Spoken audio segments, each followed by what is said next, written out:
Apocatástasis. Essa é a palavra que você está tentando ler aí. Doutrina da apocatástasis.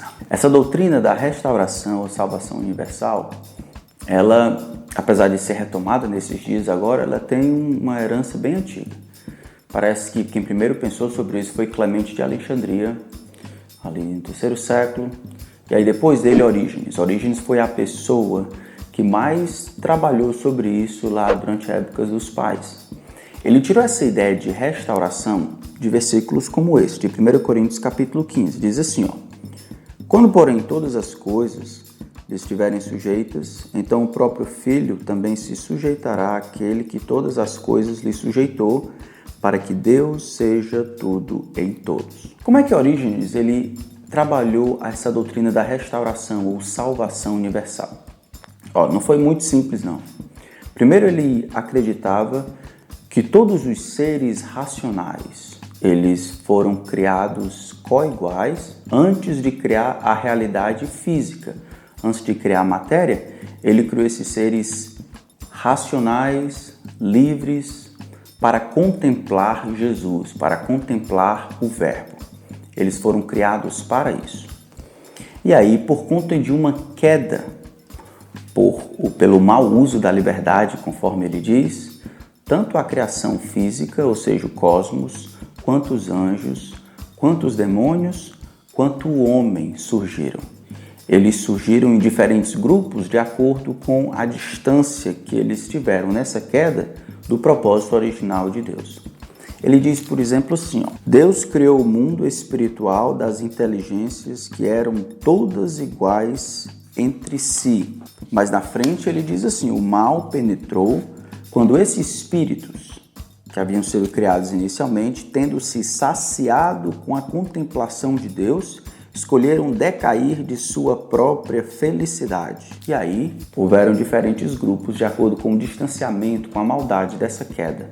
Eles cansaram de contemplar a Deus. E aí, cansando de contemplar a Deus, eles decidiram abrir mão dessa felicidade. Então, anjos, homens, demônios e a criação são nada mais do que o resultado dessa queda anterior.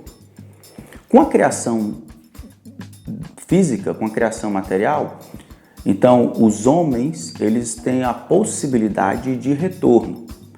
Orígenes acreditava que assim como todas as coisas têm um início comum, todas as coisas precisam terminar de maneira igual, para que o fim seja igual ao começo.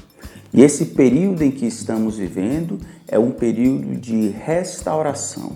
Mesmo aqueles que são lançados no inferno podem se decidirem retornar a Deus à medida que se arrependem, enquanto outros, tendo liberdade ou fazendo uso do livre-arbítrio, podem continuar em seus pecados e assim no inferno por toda a eternidade. Essa é a doutrina da apocatástasis, de que Deus, no final, irá triunfar e vai trazer todos esses seres de volta a si. Quando Deus, como ele disse, como ele entendeu em 1 Coríntios 15, será tudo em todos finalmente. O inferno, então, não pode ser o final de tudo. Ele é uma transição. E o inferno tem um aspecto muito mais redentivo, ou seja, curativo, do que punitivo. O inferno não foi criado para punir. Essa é a doutrina ou o ensino da apocatástasis ou restauração de todas as coisas no final. Qual foi o problema de Orígenes? Talvez algumas críticas que a gente possa levantar para Orígenes. Primeiro, Orígenes ele foi influenciado grandemente pela filosofia grega, a filosofia platônica, de que o material é ruim, de que o material de fato não presta, de que o espiritual e o invisível é bem melhor. E ele refletiu sobre a vida como tudo emanando, ou seja, vindo de Deus e retornando para Deus. A vida, então, existia em ciclos. E assim o final precisava ser igual ao começo. Ele pegou essa filosofia e aí ele aplicou na sua teologia, na sua compreensão da verdade. Essa talvez seja a primeira crítica. Muito mais do que versículos bíblicos, Orígenes tem um linguajar e um raciocínio puramente filosófico da filosofia grega. O segundo, talvez, a segunda grande crítica que a gente pode fazer a esse pensamento é que ele não faz uma grande consideração sobre como a Bíblia explica pecado e como a Bíblia explica inferno. Inferno na Bíblia é muito mais do que onde Deus melhora as pessoas. O inferno, a Bíblia diz, que tem um aspecto punitivo. É o lugar onde Deus retribui as escolhas erradas dos homens, principalmente o seu pecado contra Deus. Então ele não valorizou tanto a teologia do pecado, dessa maldade que os homens fazem contra Deus. E aí, por conta disso, achou que eles devem retornar. A felicidade do homem, nesse sentido, é uma das coisas mais importantes no universo. O homem não pode terminar a sua existência antes de ser o que Deus gostaria ou planejou que ele fosse, igual e perfeito. Terceiro, um outro problema parece que surgiu com Orígenes é que ele tentou explicar e defender a Deus. Essa foi a questão da teodiceia. A gente vai responder essa pergunta com outro O. A questão da teodiceia. E aí a quarta coisa, o mau uso da Bíblia.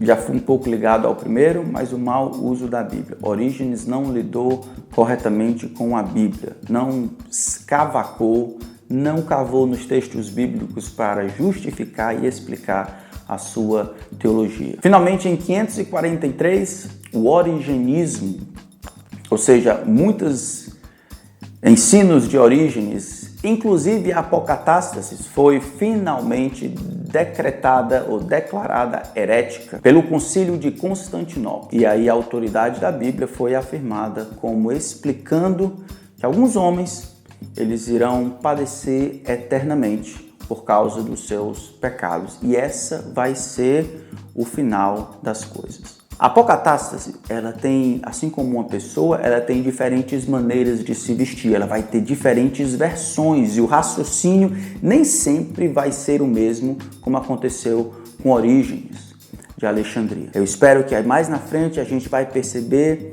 outras versões e outras possibilidades de encontrar uma salvação universal, mas que vai contra ao que a Bíblia ensina. Mas isso é questão para mais para frente. Isso vai envolver teodiceia. E a gente fala sobre isso num outro ó, tá bom? Até daqui a pouco.